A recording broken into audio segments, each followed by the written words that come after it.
Hi everyone, welcome to the next instalment of Shelf Isolation. This week I'm going to be talking about another controversial book.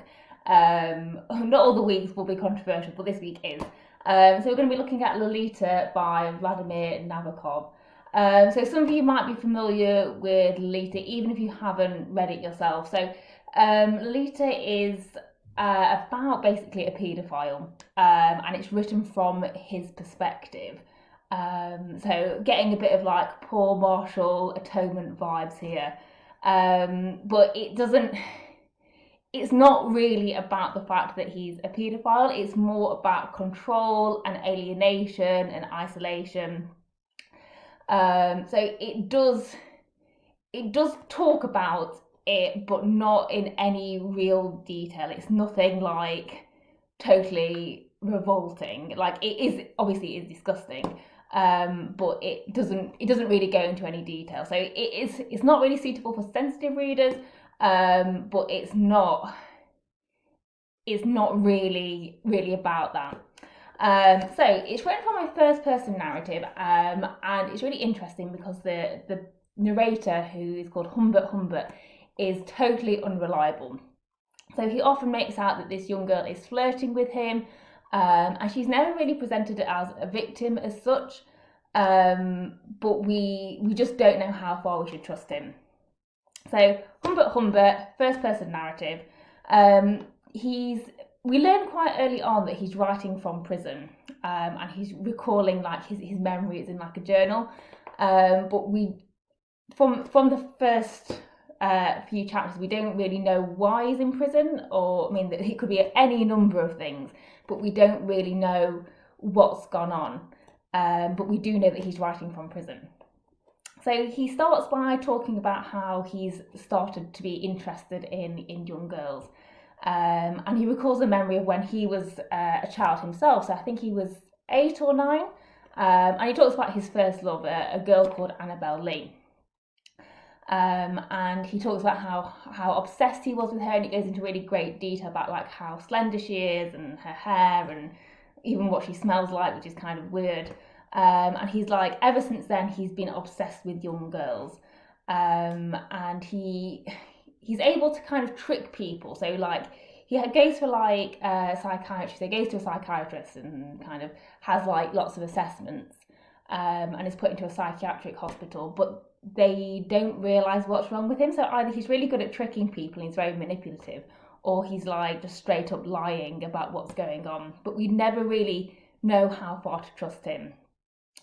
So it goes on, like goes to his adult life before he meets this girl Lolita, and he gets married, but then his wife leaves him, and he's a writer, so he like travels around a little bit. I think he does a bit of university lecturing, but all the meanwhile he's obsessed with these young girls who he calls nymphets, and he's smart enough not to like do anything too obviously wrong, because he's intelligent, but he's totally obsessed with them. And that's what he's writing about in this diary.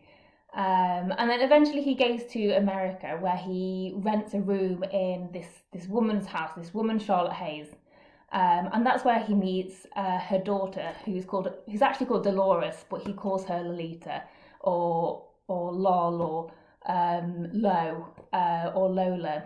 But most often he refers to her as Lolita, and he becomes totally obsessed with her. So he talks about like her unwashed hair, and he always like makes out that she's flirting with him, and that it's her that like kisses him and wants loads of attention from him.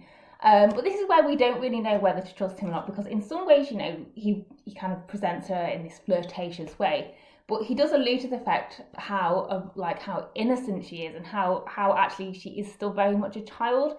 So he talks about her dirty, unwashed hair, and her scuffed knees, and the grazes on her arms from playing outside.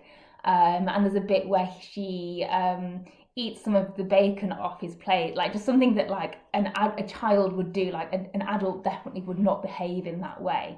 So throughout, we are very much reminded of how much of a child she still is. And her mother is totally none the wiser. and falls in love with Humbert. So his mother falls in love with Humbert and sends Lolita off to a summer camp. And in order to stay close to Lolita, he marries the mother, so he marries Charlotte. And then one of the chapters ends where she just runs out and she finds out what's been going on. So she reads one of his diaries, and it says that she's just hit by a car and dies instantly. But then there's just no mention of a funeral or anything that happens after her death. And it all just seems to end very, very suspiciously. And that's another way that we can get into an insight into this like suspicious or unreliable narrator. And then basically he goes to pick her up from summer camp, but doesn't yet tell her that her mother's died. Just goes to pick her up and says, "Oh, I've married your mother." And they kind of have a sort of semi-incestuous relationship, but it doesn't really go anywhere. And again, it does not really go into any real detail about that. So he picks her up on this summer camp and then takes her on, like, he says her mother's ill, but doesn't say that she's died. And then he eventually does tell her that she's dead. So he's just totally manipulating this young girl, and he takes her away from her home, and they go travelling around the US for majority of the rest of the novel, and it's all about that. But I won't say any too much more about what the plot of the story, because I don't want to ruin it in case anyone wants to read it. So what else do we need to talk about? Okay, so themes, really interesting if you want to think about an unreliable narrator, as I've said previously. And he also manipulates us because in lots of ways he's very charming and quite self-deprecating. So he fools us in a lot of ways, and it always keeps us guessing. Also a really good one to think about for mental illness, and would fit quite well with the bell jar or American Psycho perhaps.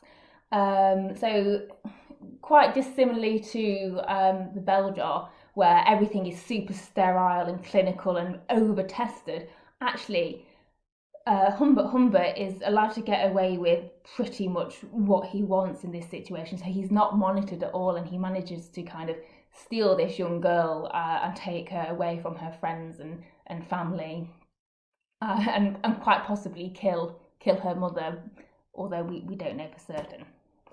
Also a really good one for alienation as well. So in their travels, Humbert and Lolita become quite alienated from normal society. And this allows Humbert to kind of really blur the boundaries of what's moral and what isn't. So, you know, when he's participating in normal society, actually it's quite obvious what behaviour is right and what is wrong.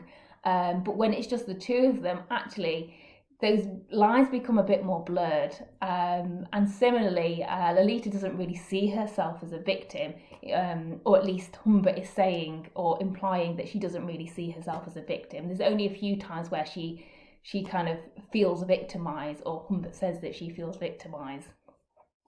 So it really does blur the boundaries of what is moral and what isn't within this alienation.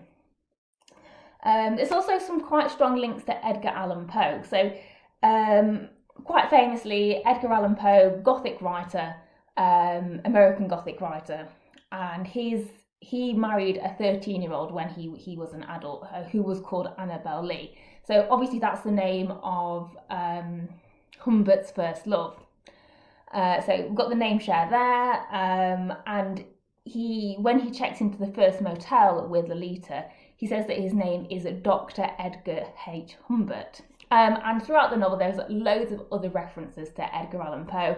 And Edgar Allan Poe is actually quite famous for having unreliable narrators or unreliable characters in his stories.